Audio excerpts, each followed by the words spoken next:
Paris, un vendredi d'automne. Alors que certains se pressent dans les bars à l'heure de l'apéritif, d'autres se préparent à passer une soirée plus rock'n'roll. C'est le cas de Jérémy, un ingénieur de 30 ans. Il reçoit ce soir ses potes dans son studio. Salut, ça va? Ouais, toi. Un petit peu poudre. Mais en plus de prendre un verre, ils vont tracer quelques lignes. On se sort la poudre. Pas des lignes de cocaïne, mais des lignes d'un autre produit. Ma petite poupoute, c'est de la cocaïne qui a été achetée par un dealer lambda, qui n'est pas de très bonne qualité, et qui a été mélangée malencontreusement à de la méthylène. J'avais le récipient sous la main, il fallait que je remélange les deux, donc ça a été un petit peu mélangé. Et il se trouve que la méthylone peut se sniffer également. La méthylone, un nom de formule chimique qui désigne une de ces nouvelles drogues de synthèse au succès dévastateur. Elle peut se prendre par le nez ou s'avaler.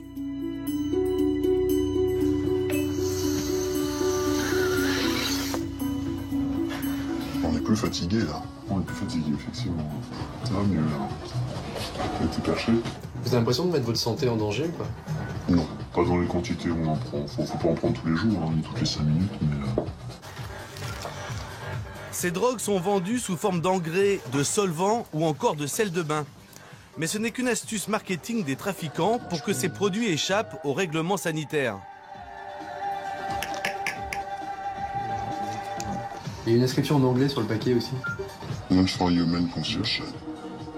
Non destiné à la consommation. On est des testeurs, des essayeurs. Faut bien essayer un peu. Il en reste un peu là.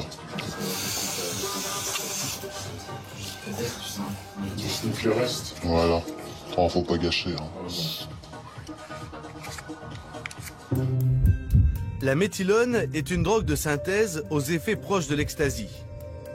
Apparue en 2004, la méthylone a été interdite à peu près partout, mais se vend toujours illégalement sur Internet. Flashback, une semaine plus tôt chez Jérémy. Pour se procurer cette nouvelle drogue, il a trouvé un site sur Internet qui vend des produits industriels. Il sait que ce solvant, qui sert à nettoyer les graffitis, peut se transformer en drogue. Donc on choisit, et après, il suffit d'envoyer un mail au webmaster, où on va lui décrire un petit peu ce qu'on veut, tant de grammes de ceci, tant de grammes de cela. Condition pour faire une bonne affaire, envoyer ses coordonnées bancaires par email. Avec de la cocaïne, on serait à 800 €, là on est à 175. C'est imbattable comme prix. Ça permet de se droguer à pas cher. Mais ça vous fait pas peur de commander tout ça? Pourquoi ça me ferait peur de commander ça? Ça ferait pas peur de commander 3-4 grammes de coke à un dealer qu'on ne connaît ni date ni d'Ève, qui va nous refourguer de la coke coupée au taille ou au verre pilé ou ce genre de choses. Pour moi, c'est plus sûr de commander là-dessus. C'est beaucoup plus économique et beaucoup plus sûr. Dans quelques jours, un postier apportera en principe sa drogue à Jérémy.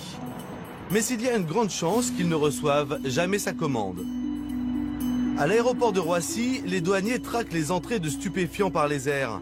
Le trafic de drogue est le 3e commerce mondial, derrière le pétrole et l'alimentation, et juste devant les armes.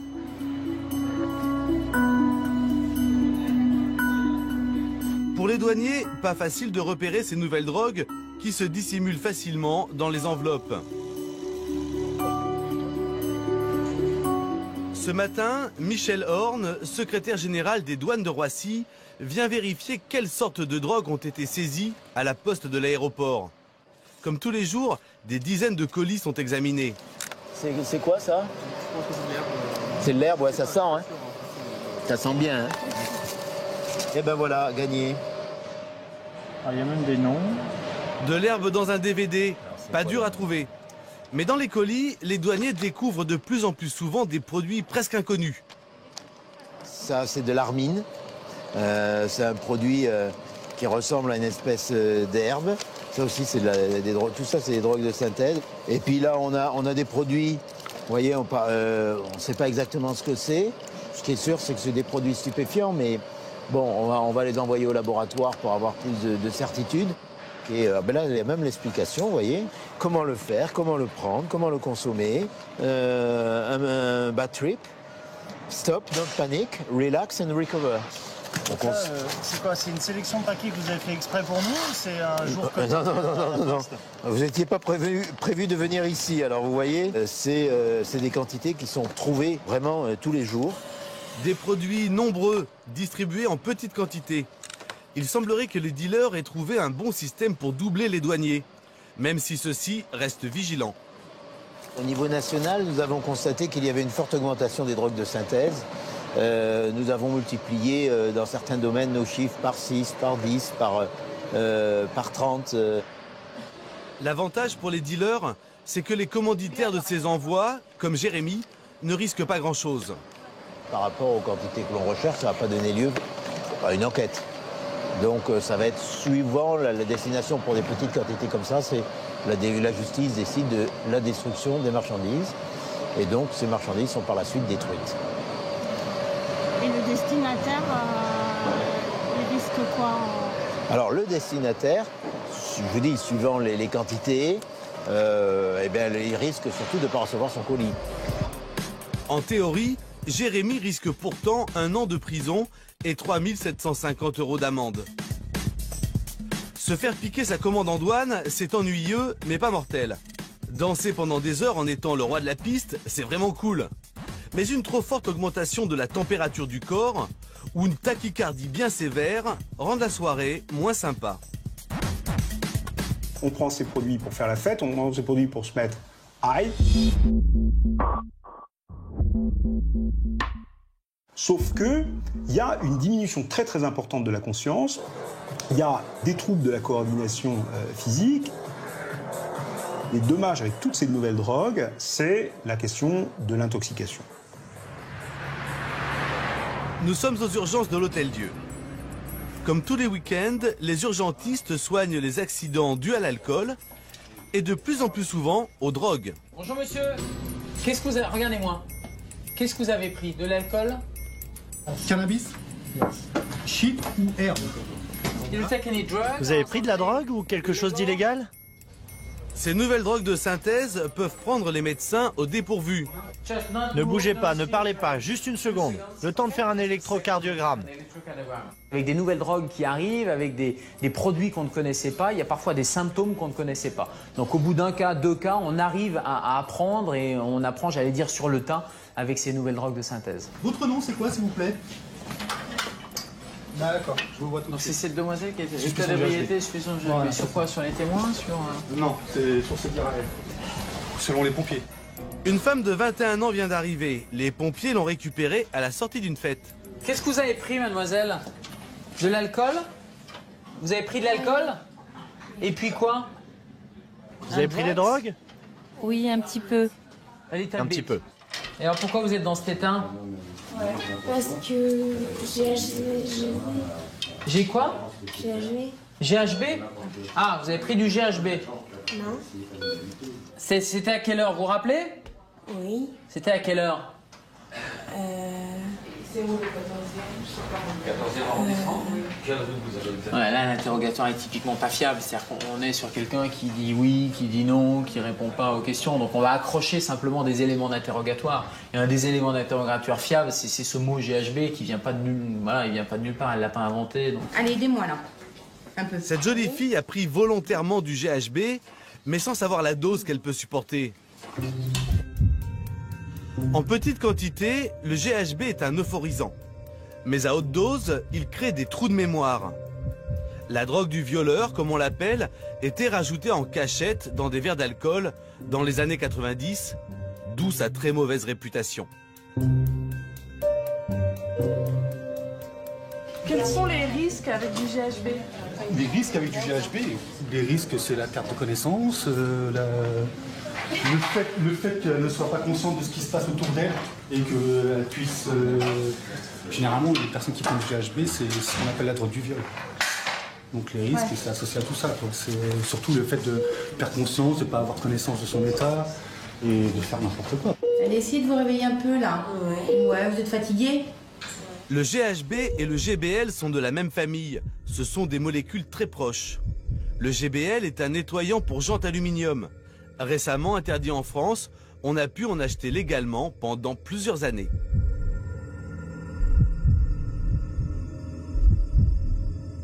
En fait, quand vous ingérez du GBL, il se transforme en GHB dans votre corps et ça donne les effets du GHB. Et il y a plein de complications liées au GBL, comme des complications cardiaques, des complications tensionnelles, des complications respiratoires. Ça peut aller même jusqu'au coma qu'on appelle le J-Hall. Ouvrez les yeux.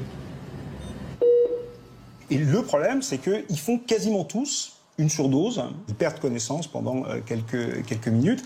Et dans tous les services d'accueil et d'urgence, tous les samedis soirs, on a des intoxications qui peuvent parfois être vraiment sévères. Ils peuvent conduire à des comas prolongés et des comas compliqués. Finalement, cette jeune femme rentrera chez elle avec un gros mal de tête et le sentiment d'avoir passé une soirée plutôt glauque. GHB, GBL, deux drogues similaires, deux formules différentes pour le même produit. Pendant plusieurs années, l'une était illégale quand l'autre ne l'était pas. L'industrie des drogues a tout intérêt à avoir un temps d'avance sur les polices des États. Ici, à l'Institut national de la police scientifique, les drogues saisies par les douanes françaises sont analysées pour les identifier avec certitude. Ici, nous sommes dans la salle qui sert au stockage des produits qui vont être analysés par la section stupéfiants. Nous recevons des affaires un peu de toute la France. Le quotidien de ce spécialiste, c'est de tester les drogues classiques. Cocaïne, héroïne, amphétamine, ecstasy ou encore cannabis. C'est ce qu'on appelle la plaquette de chocolat. Mais lorsqu'il reçoit des échantillons de drogues de synthèse encore inconnus, cet enquêteur doit d'abord découvrir ce que c'est. La problématique des drogues de synthèse, pour nous les laboratoires, c'est essentiellement la première confrontation avec cette nouvelle molécule. C'est-à-dire que quand on a pour la première fois une molécule, une nouvelle drogue de synthèse, ça va nous prendre un certain temps pour l'identifier. Ça peut être une journée ou ça peut être plusieurs semaines si vraiment on n'a aucune idée sur la substance qui est présente. Ce temps d'identification joue en faveur des trafiquants de drogue. Tant que la substance n'est pas analysée, elle n'est pas identifiée et donc pas interdite. Parmi ces drogues qui font fureur, de très nombreux dérivés de la catinone. Nous avons aujourd'hui, depuis un an ou deux, de nouvelles drogues de synthèse qu'on appelle les catinones substituées, qui sont en fait des molécules proches de la catinone qui est présente dans le cat. Le cat, c'est un produit végétal qui est consommé essentiellement sur la péninsule arabique et sur l'Afrique de l'Est, donc le Yémen, la Somalie, le Soudan, qui sont des pays qui consomment ce produit de façon quotidienne pour certaines personnes, alors qu'en France, c'est un produit classé stupéfiant, donc qui est interdit. Donc les chimistes ont modifié cette molécule, donc qui est une molécule naturelle au départ, de manière à produire de nouvelles classes de drogues avec de nouveaux effets, comme la méphédrone.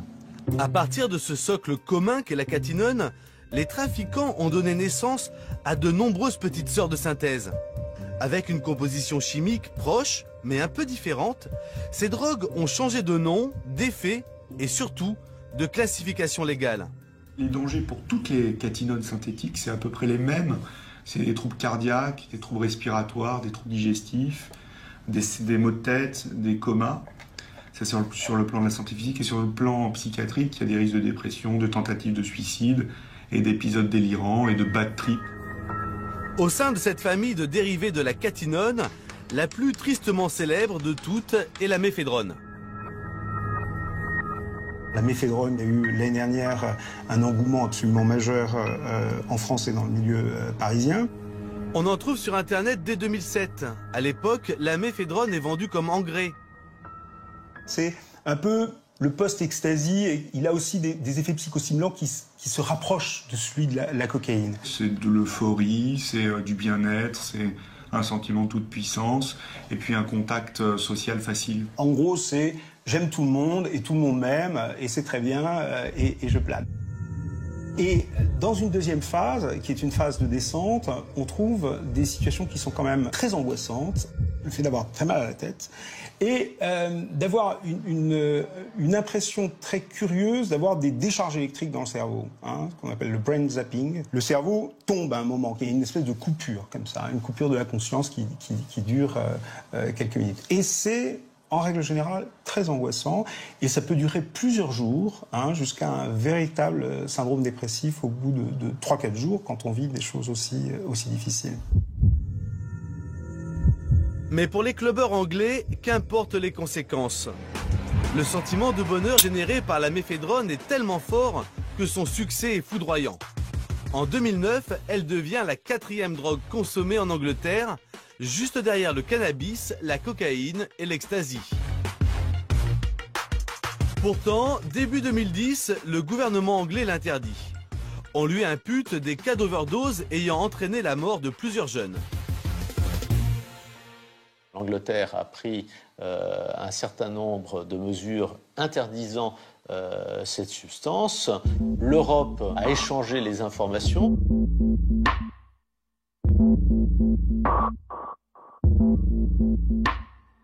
Et c'est à la suite de cet échange que la France a décidé d'analyser les conséquences de la consommation de ce produit et a décidé ensuite, très peu de temps après les Anglais, de classer comme produit stupéfiant la méphédrone. Ce qui s'est passé, c'est qu'avec l'interdiction de la méphédrone, ça a fait du bruit en Grande-Bretagne, mais la méphédrone a été interdite et hop, il y a une nouvelle drogue de synthèse qui est apparue, qui était la MDAI. Donc comme ça, il y a une espèce de marketing sauvage sur Internet par ces labos clandestins. Facile, les trafiquants n'ont qu'à changer une seule des lignes de la formule chimique pour créer une toute nouvelle drogue. Londres, la ville d'Europe où l'on consomme le plus de drogue pour faire la fête. Et même si la méphédrone a été interdite en 2010, on en trouve encore à tous les coins de rue. Dans le quartier de Camden, il suffit de rentrer dans le premier magasin venu pour trouver toutes sortes de drogues, dont de la méphédrone. Je veux des party pills pour faire la fête. Ah oui, j'en ai des très bonnes. De la pipérazine, ce sont des pilules? Ouais, c'est très très bien. C'est quoi les effets? Est-ce que je vais rire? J'ai besoin de rire. Ah ouais, c'est très fort, tu vas bien t'amuser. Ok. C'est combien? 20 livres. 20 livres? Est-ce que c'est dangereux? Non. Et vous avez de la méphédrone? Ouais, j'en ai aussi. Combien ça coûte ça? Celui-ci, c'est 30 livres et je te le fais à 20. 20 livres? Ok. Pour moins de 30 €, on peut donc acheter 1 gramme de méphédrone et quelques pilules au centre de Londres. Et vous êtes sûr, hein? J'aurai pas de problème? Non, il n'y a pas de problème. Vous n'aurez pas de mauvais délire. À quelques rues de là, un quartier résidentiel et huppé de Londres. Cet après-midi, comme toutes les semaines depuis 6 mois, Vicky et Marion se retrouvent.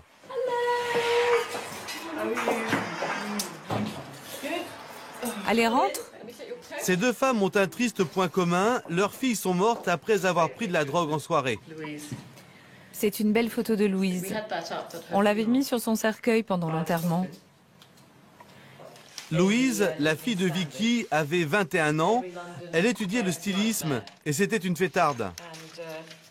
Ça, c'est mon tatouage. Louise est partie il y a 18 mois avec sa copine à Liverpool car elle était DJ et elle avait une soirée là-bas.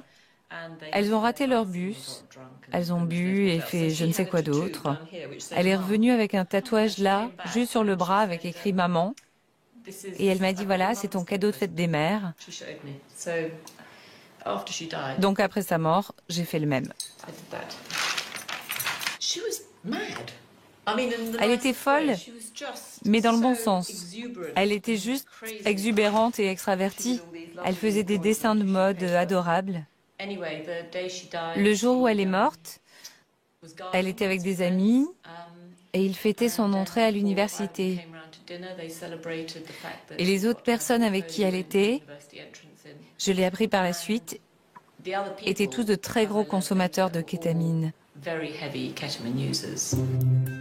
La kétamine est un anesthésiant pour cheval.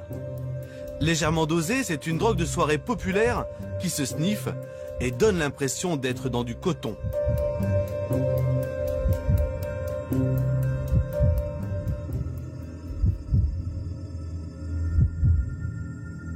Ça peut être un effet hallucinogène, ça peut être un effet relaxant, ça peut être un effet contre l'angoisse.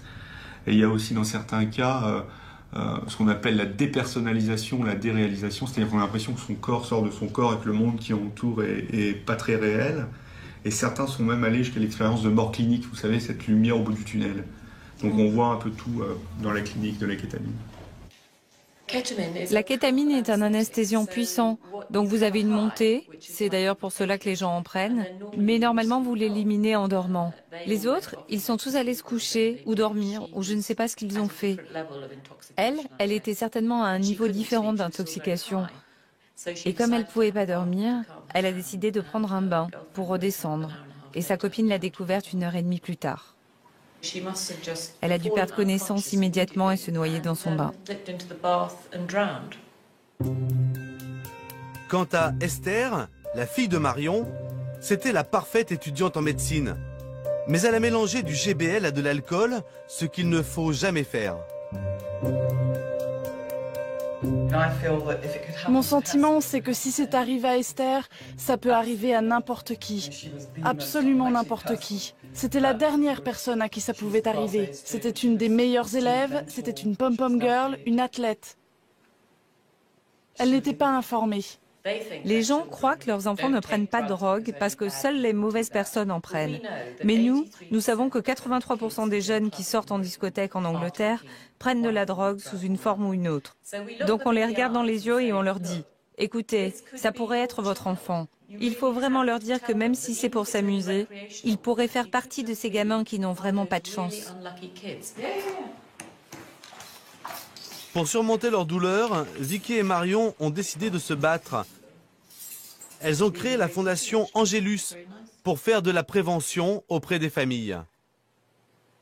La meilleure manière de traiter ce problème, c'était de lancer une campagne pour que les gens en prennent conscience et les informer. Les parents n'ont aucune idée de ce que sont les drogues légales. La plupart des jeunes les découvrent quand ils sont plus vieux et comprennent ce que c'est. Mais cette brochure est là pour rappeler le cas de ces 4 enfants décédés. Le gouvernement britannique est conscient du problème. Nous avons fait du lobbying et jusqu'à très récemment, nous avons travaillé en étroite collaboration avec le ministère en charge de la prévention de la délinquance. Mais je pense que personne ne sait réellement quoi faire, parce que c'est un problème complexe. Il n'y a pas uniquement la drogue, il y a aussi des concours de beuverie. Et si derrière le problème de ces nouvelles drogues de synthèse se cachait en fait une question plus vaste et plus profonde sur les nouveaux modes de vie de la jeunesse, un peu partout dans le monde. Qu'est-ce qui intéresse les adolescents quand ils boivent? C'est plus l'euphorie, c'est le binge drinking, c'est l'ivresse instantanée, c'est l'ivresse forte.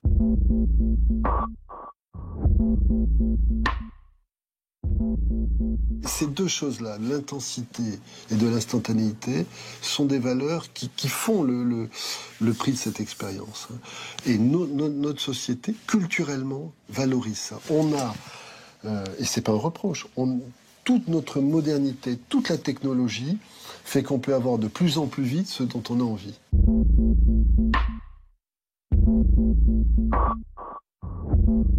C'est ce qui explique d'ailleurs qu'aujourd'hui, les conduites addictives ne se résument pas à des jeunes qui y rentrent par la psychopathologie, mais concernent maintenant des personnes qui y rentrent par une attractivité culturelle, parce qu'ils cherchent ce sentiment hédoniste, ils cherchent ce sentiment de plénitude, parce qu'il est devenu une espèce de culture de base. Et parmi les lieux où cette culture de base s'exprime, les technivals. Lors de ces immenses rassemblements festifs, les DJ déversent une techno hardcore depuis des murs de son durant plusieurs jours. Un véritable marathon de la trance.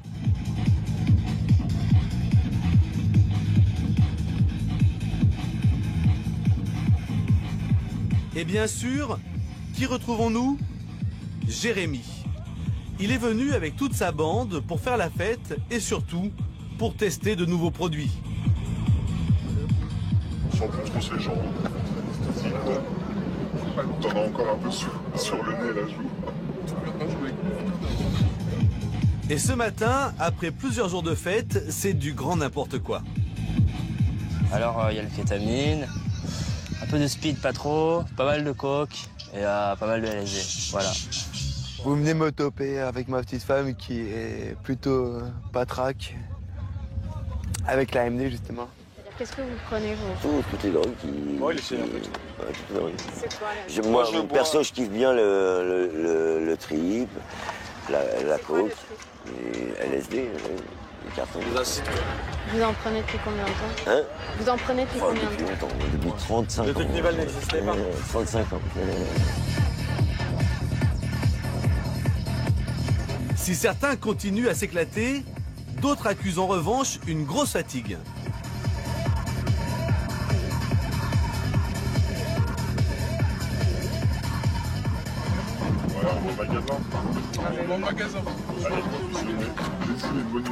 Pour Jérémy et ses amis, le magasin, c'est le dealer.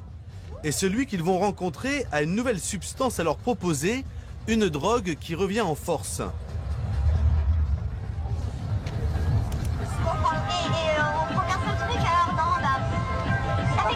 DCB? Ouais. Ah, bah, c'est de la mescaline synthétique. Voilà. C'est quoi? Vous avez goûté de la mescaline? Non. Non? La mescaline, c'est violent. La mescaline est une drogue hallucinogène mythique, tirée du peyote, un cactus d'Amérique du Sud. Le dérivé synthétique de la mescaline, la 2CB, est une drogue qui remonte aux années 70. La 2CB fait actuellement un retour remarqué. Malgré l'attrait de la nouveauté, Jérémy et sa bande restent méfiants face à ce produit réputé puissant. Le dealer sort alors un argument commercial imparable. En avant, c'est une multiplication de drogue aussi. Ça veut dire, si tu prends de la clé, c'est français. Ah ouais. Je te laisse voir, tu vois ce que je veux dire? Non, on prend de la CB, on prend de la MD alors. Ouais, on prend tout comme ça, et on va pareil. C'est bien pour dire. Les deux produits, tu vas péter un câble. Ah ouais, ok. C'est écrit dessus. 80 € pour un gramme de MDMA et de 2CB.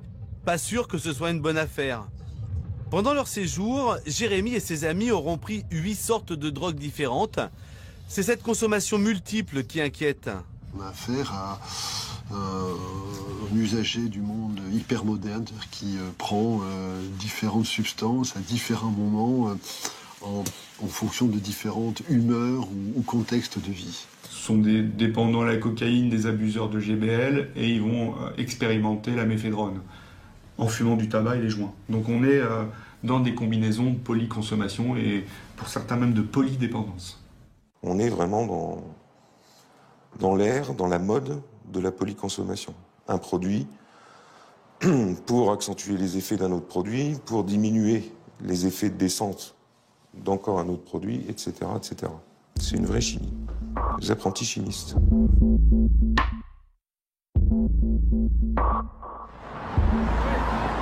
À Paris, l'association Charonne est une des structures d'écoute des toxicomanes les plus anciennes de France. Ce matin, Christian Bullard a rendez-vous avec Charlotte, une polytox. Bon, on va commencer par les consos. Vous en êtes où actuellement? Actuellement, on va dire que mes consommations se limitent au LSD, à la kétamine. Le speed, j'en prends plus trop. La coke, c'est cher, mais bon, si on peut en avoir, c'est cool. Mais c'est vrai que moi, mes deux petits points faibles, c'est le LSD et la kétamine. Et vous les mélangez? Ouais, ça m'arrive, souvent.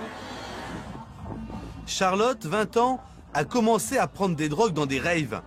C'était il y a 4 ans. Elle n'a jamais décroché, notamment du LSD, un hallucinogène.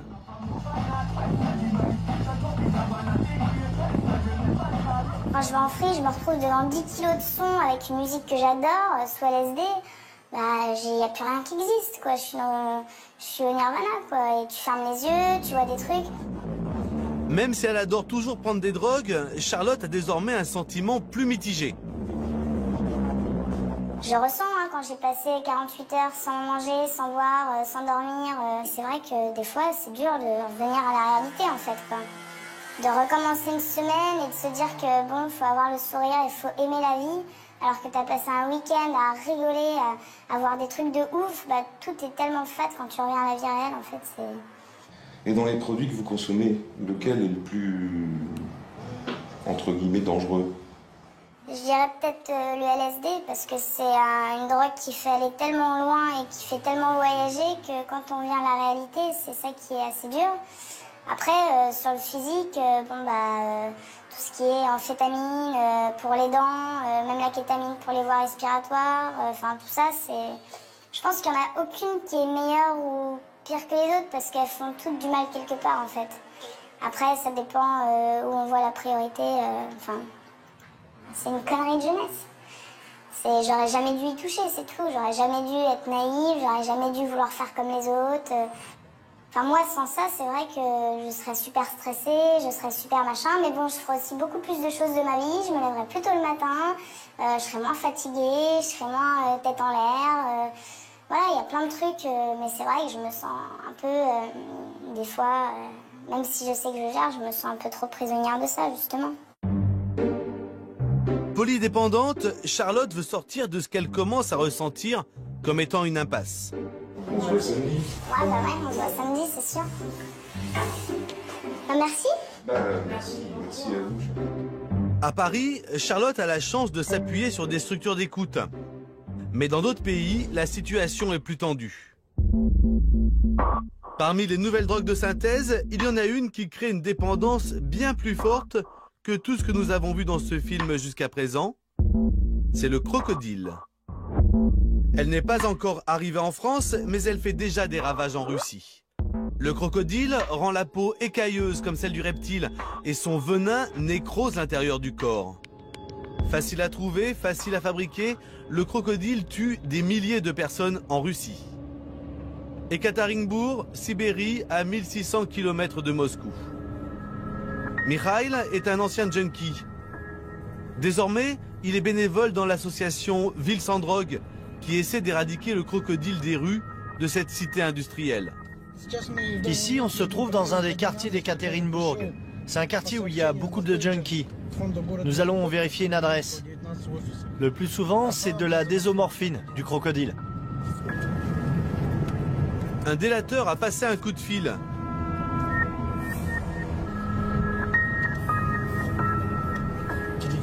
Je pense que c'est par là. Mais nous sommes au 37 et on cherche le 41. Quelque part dans ces barres d'immeubles, l'informateur a senti l'odeur écœurante de la préparation du crocodile. Pour prouver la gravité du problème aux autorités, Mikhail filme tout ce qu'il voit. Dites-moi ce que vous avez remarqué. Vous avez senti des odeurs? Oui, je suis gênée par l'odeur, ça sent l'acétone et l'iode. Il y a aussi des allées et venues de groupes de junkies. En plus, ils jettent les seringues et toutes leurs saloperies dans les parties communes, juste là où nous lavons la vaisselle. Il y a des seringues qui traînent partout avec du sang. Appelé par Mikhail, la police arrive 15 minutes plus tard. C'est cette porte-là? Pour pouvoir entrer, une complice va tendre un piège grossier. Bonjour, c'est le service municipal. J'ai besoin d'une signature pour une quittance. Qui est là? Ouvrez, s'il vous plaît.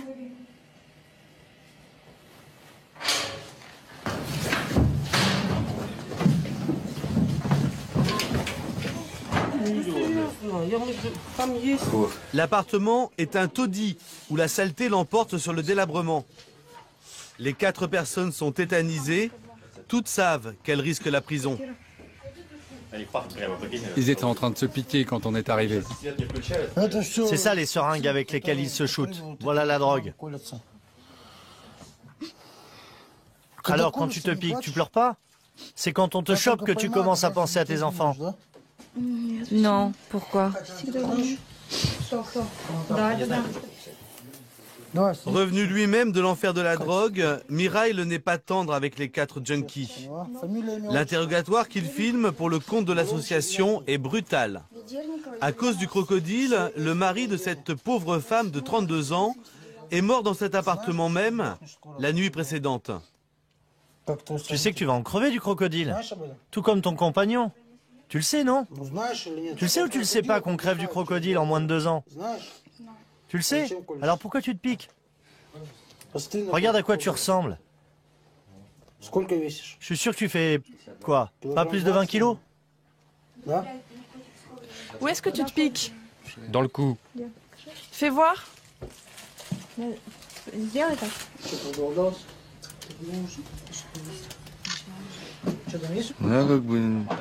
Moi, c'est comme ça de temps en temps.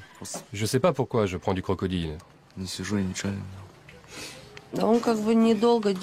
Ça fait pas un effet très longtemps. On peut recommencer souvent parce que le crocodile ne coûte pas cher. On n'a même pas le temps de penser aux saloperies qu'il y a dedans. Tout le monde meurt. Personne ne reste en vie. Mais quel est ce venin mortel?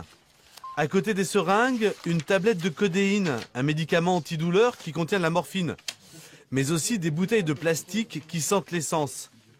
C'est avec ça qu'ils fabriquent le crocodile. Après la première injection de cette drogue, l'espérance de vie est d'environ 2 ans. En fait, le corps ne peut pas évacuer la drogue. Le produit reste dans le sang et l'organisme commence à pourrir de l'intérieur. Il se décompose. On l'appelle le crocodile parce qu'il nous dévore de l'intérieur. Accros, ils connaissent les risques mais ne peuvent décrocher. Ils vont tous les 4 être placés en garde à vue. La propriétaire de l'appartement, considérée comme étant le receleur, risque 2 ans de prison.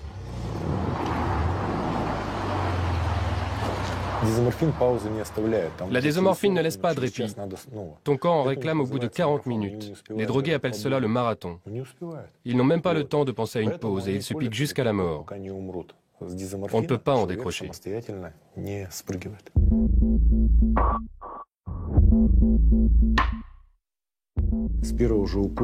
Avec la première injection, le système immunitaire est bousillé et on peut mourir de n'importe quoi.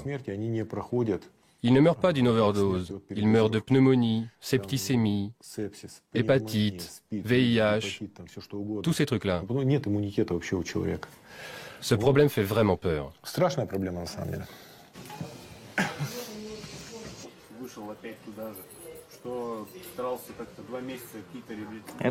Ça, c'est des marques à cause du crocodile. Ça fait 2 mois que ça ne guérit pas. C'était encore plus gros avant. Là, ça commence à aller mieux. Je me piquais à cet endroit. Je me suis fait un fixe. Ça s'est infecté. On va m'opérer. Bien souvent, la seule solution est l'amputation. Selon les associations de lutte contre la drogue, il y aurait 2,5 millions d'utilisateurs de crocodiles dans toute la Russie. Il faut dire qu'entre la Russie et la drogue, c'est une longue histoire. La Russie est le premier consommateur mondial d'héroïne qui provient d'Afghanistan. Mais depuis que le prix de l'héroïne a flambé, les accros ont trouvé cette nouvelle drogue. Le pire, c'est que le crocodile n'est rien d'autre que la transformation artisanale de médicaments en vente libre dans les pharmacies. Tiens, regarde, une bande de junkies qui vient d'acheter des médicaments. On voit bien que ce sont des junkies.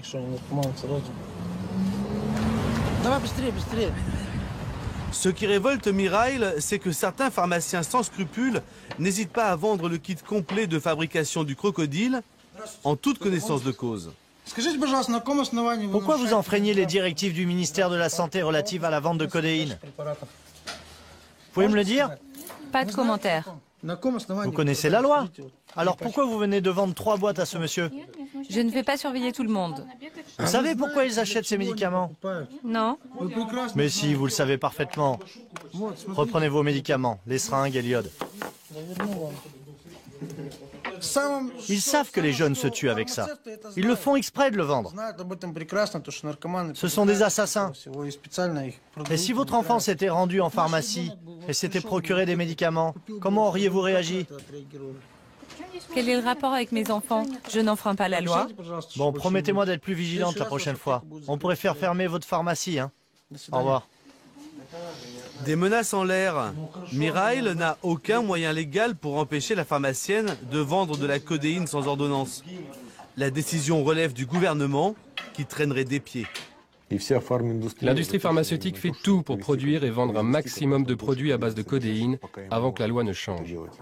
Le Premier ministre actuel pourrait résoudre ce problème en un seul coup de fil. Juste un coup de fil. En attendant une hypothétique interdiction, le crocodile continue de faire des ravages en Russie. Un homme a accepté de nous montrer comment il fabrique cette nouvelle drogue chez lui.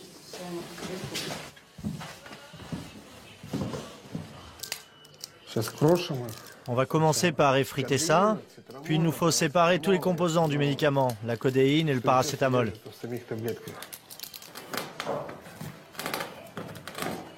Comme un apprenti sorcier moderne, après avoir broyé les médicaments qu'il vient d'acheter en pharmacie, Iya rajoute de l'essence.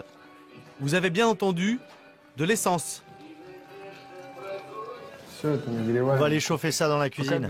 Et on attend un peu, le benzène chauffe assez vite. Quand le benzène sera bien chaud, on secouera pendant 7 minutes. Tu connais les dangers du croco? Oui, je sais ce que ça fait. Les gens commencent à pourrir de l'intérieur. Ça attaque le foie, les reins. Ça cause des problèmes de pression artérielle. Puis je crois qu'à la fin, ça attaque le cœur.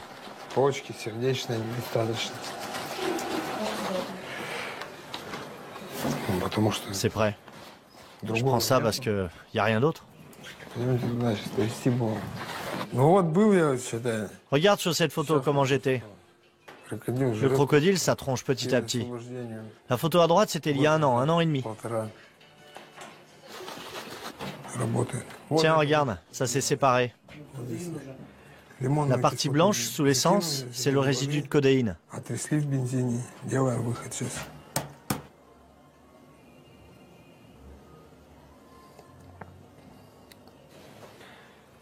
Tu vois là, c'est de la codéine pure.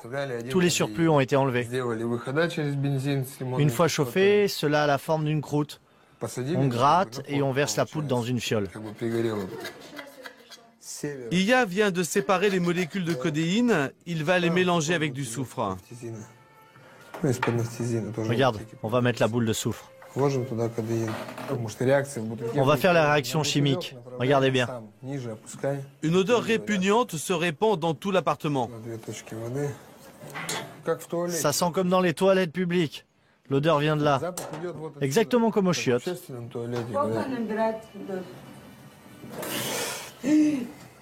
Fais chier, je suis dégoûté, ça a débordé.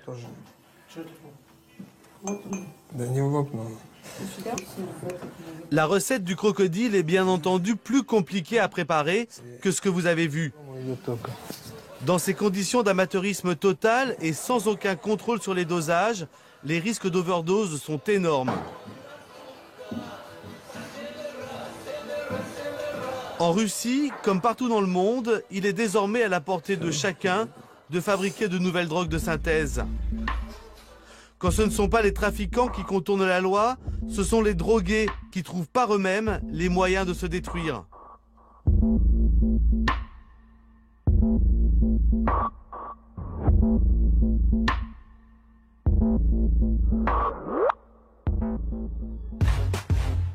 De l'autre côté de la Terre, en Nouvelle-Zélande, une solution différente semble se profiler. Là-bas, un adulte sur 2 avoue consommer de la drogue. Mais attention, pas de crocodile, ni de méphédrone, encore moins de GBL ou de cocaïne. Mais ce qu'ils appellent des legal highs, c'est-à-dire des pilules complètement légales. Et ces pilules sont en vente dans des magasins ouverts à tous.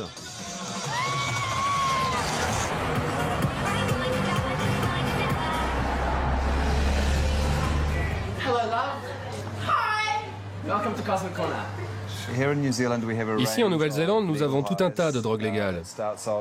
Par exemple, des énergisants. Les gens en prennent pour différentes raisons, mais surtout pour avoir la pêche.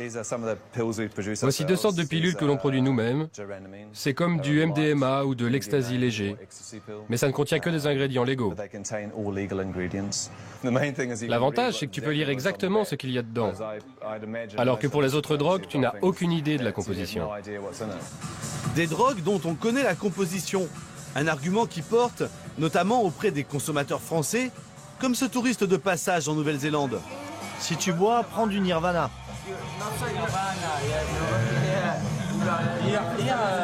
En France, si tu prends des pilules, c'est la tôle. Et si tu étais président, tu légaliserais? Mais bien sûr. Chacun a le droit de faire ce qu'il veut, bordel. Moi, j'ai eu l'occasion d'essayer un peu ce qui se faisait en Nouvelle-Zélande et les formules ne sont pas cachées. Et en France, qu'est-ce qui se passe? En France, c'est une question de business. Donc, la personne, elle va prendre des extasies, elle va l'acheter à un certain prix, elle va essayer de le couper, elle va en acheter de mauvaise qualité qui sont blindées de conneries. Et le jeune, il a envie de faire la fête. Donc, de toute façon, à un moment donné, il va pas réfléchir à... il va pas avoir un labo de toute façon pour tester les produits. Donc, il va avoir envie d'y aller, il y va, il le fait. Et c'est tout. Donc au moins là ça a l'avantage d'être clair. Même si je garantis pas que ça soit 100% bon pour la santé, chacun fait ce qu'il veut, quoi. L'inventeur des drogues légales, c'est ce rocker qui se prend pour David Bowie, Matt Bodden. Dans ses clips, il se voit en sauveur de l'humanité. Il prétend aussi avoir sauvé la Nouvelle-Zélande du fléau de la crystal meth il y a 10 ans.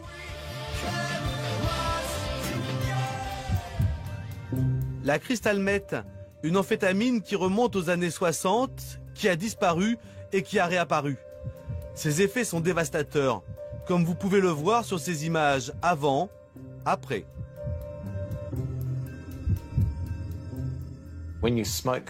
Fumer de la crystal meth, c'est quelque chose de très addictif, et ça rend les gens psychotiques. Par exemple, on a vu dans une boîte de nuit 2 amoureux qui, après en avoir pris, ont commencé à se disputer et à se taper dessus.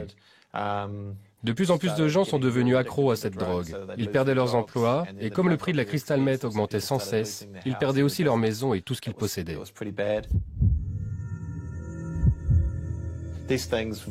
Ça m'a amené à la conclusion que si on avait des drogues plus saines dans notre pays, il y aurait moins de morts et les consommateurs ne seraient jamais fous et jamais accros.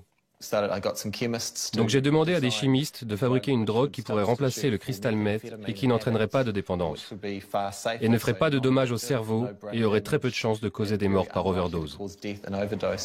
Et ces Party Pills ont rencontré un énorme succès. En 8 ans, plus de 26 millions de Party Pills auraient été vendus sans aucun mort recensé. Ok, on pourrait avoir celle à $30? Tu veux celle où il y a les 4 pilules dans le paquet?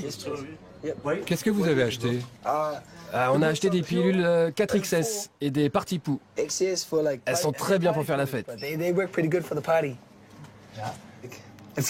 Quand je suis sobre, je n'arrive pas à parler aux filles. Avec ça, ça t'aide à le faire. C'est quoi ça? Je le prends par le nez? Hey, je peux le sniffer? Non, ça doit brûler le nez, hein. Drogue légale.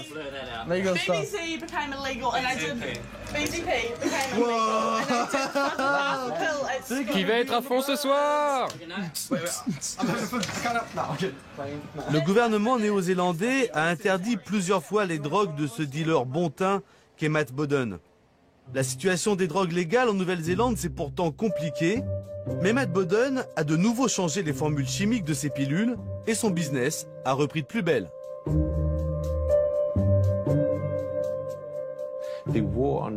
La guerre contre la drogue ne peut pas durer. La technologie évolue si vite que de nouvelles drogues sont créées tous les mois. Et si on n'autorise pas la vente de produits plus sûrs sur le marché, toutes les drogues, y compris les plus dures, s'achèteront au marché noir et les consommateurs n'auront accès qu'à celles-ci. Moi, je crois qu'il faut changer notre logiciel de prévention parce qu'il est plus adapté à la réalité. parce qu'on voit bien avec ces nouvelles drogues comment il y a une accessibilité majeure des produits qui passent complètement sous le contrôle de qui que ce soit. La difficulté qu'on a en France, c'est de sortir d'une vision un peu idéologique et d'accepter de regarder la totalité du champ des problèmes posés par les addictions. Moi je vais avoir un discours qui, pour un médecin, tant pis, va être très économique. C'est hallucinant de voir l'argent qu'on perd à ne pas faire un contrôle d'État de la vente du cannabis, de la cocaïne et de l'héroïne.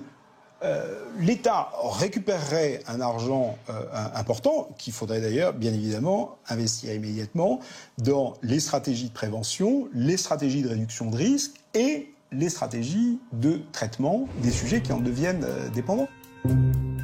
Même si pour certains, la fête est plus drôle avec des drogues, leurs effets néfastes ne se limitent pas aux problèmes physiques, aux bad trips ou aux redescentes douloureuses. La drogue altère notre jugement et ce n'est souvent qu'une rustine qui évite de se confronter aux vrais problèmes. Face à cette industrie puissante, imaginative et en plein essor, les politiques publiques devraient faire le constat de leur échec. Ces nouvelles drogues, avec leurs nouveaux modes de production et de distribution, sont en train de changer durablement la donne. Un peu partout dans le monde, des voix demandent l'ouverture d'un débat et une nouvelle approche sur la question de la drogue. Et aucune société moderne ne devrait en faire l'économie.